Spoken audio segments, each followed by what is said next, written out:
Այսօր աշխարհում ամենաշատ պետությունները ինչով են մրցում իրար հետ, զենքի արտադրությամբ, այսինքն սպանության գործիքներ արտադրելու համար։ Այսօր աշխարհում ամենաշատ մարդիկ իրար ինչի համար են մրցում, հարստության, ով իր միլիարդը տարեկան կամ միլիոնը կավելացնի, բայց իրար հետ չեն մրցում, ով սեր կտարածի, ով սիրո ճանապարհ կանցնի։ Այ անցյալ օրը Գագո Պապի հետ նստած զրուցում իրան նկար ցույց տվեց ու նայ Գեորգի Ժուկովն է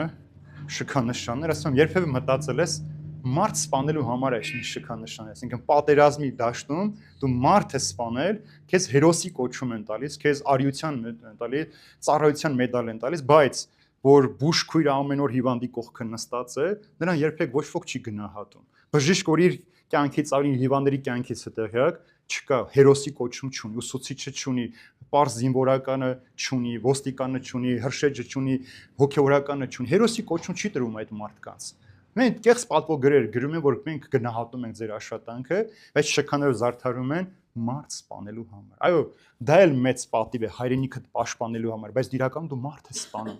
Քեզ մարդ սպանելու համար են հերոսի կոչում տալիս։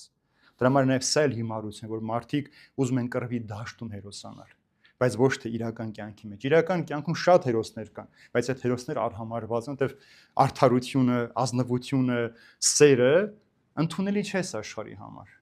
Եթե մեկը կաշառ չի վերցնում, դու հետամնաց ես, դու վախկոտ ես։ Ինքը չի գնահատում այդ մարդու ազնվությունը։ Եթե մեկը չի հայոյում կամ իր կնոջը չի դավաճանում, ուրեմն ինքը հարիվ է այս աշխարհի մեջ։